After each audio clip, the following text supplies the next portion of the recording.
3. Yesus sunat, tidak makan babi, punya janggut, ya karena dia Yahudi bukan Muslim. Ini argumen paling lemah. Baik, kita terima. Yesus adalah orang Yahudi yang taat.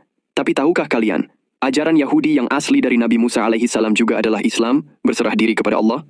Al-Quran mencatat, Dan Musa berkata, "Hai kaumku, jika kamu beriman kepada Allah, maka bertawakallah kepadanya saja jika kamu benar-benar orang Muslim yang berserah diri kepada Allah." Surah Yunus 84. Jadi mereka sendiri yang membuktikan poin kita. Yesus mengikuti ajaran Yahudi yang asli, sama dengan ajaran Nabi Musa, sama dengan Islam berserah diri kepada Allah. Mari kita renungkan, kenapa dia tidak makan babi? Karena itu haram dalam ajaran Taurat yang belum diubah. Kenapa dia disunat? Karena itu perintah Allah kepada Ibrahim alaihissalam yang wajib dilaksanakan. Kenapa dia berjanggut dan berpakaian sopan? Karena itu sunnah para nabi. Sekarang pertanyaannya, kenapa umat Kristen sekarang tidak mengikuti ini semua? Padahal, kalau umat Kristen melakukan itu, maka mereka mengikuti Yesus dan nabi-nabi sebelumnya yang berserah diri pada Tuhan pencipta alam semesta. Fokusnya adalah teladan yang dilakukan Yesus terdahulu, bahwa Yesus mengikuti dan taat kepada Tuhannya. Kalau kalian tidak melakukan itu, jangan berharap kalian mengikuti Yesus. Jika kalian tidak mengikuti Yesus, sama dengan tidak mengikuti perintah Bapanya Yesus.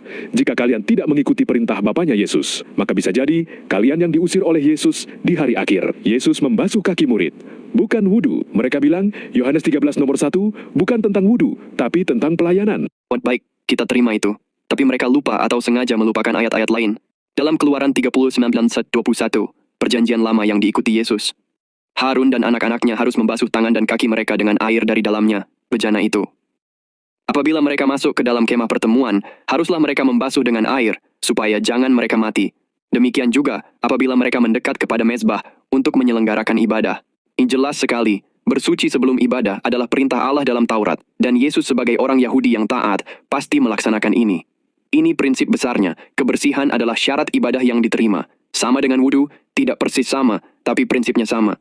Bersuci sebelum menghadap Allah. Yesus sujud cuma sekali, bukan ritual. Mereka bilang Matius 26 nomor 39, cuma satu kejadian di Taman Getsemani. Ini justru membuktikan sesuatu yang besar ketika Yesus dalam kondisi paling berat. Doa yang paling penting, momen paling kritis, dia sujud. Kenapa? Karena sujud adalah cara tertinggi untuk menunjukkan kerendahan hati di hadapan Allah. Dan ini bukan cuma Yesus, Musa dan Harun sujud, Bilangan 26, Yosua sujud, Yosua 5:14, Daud sujud, 1 Tawarikh 21:16, Abraham sujud, Kejadian 17:3.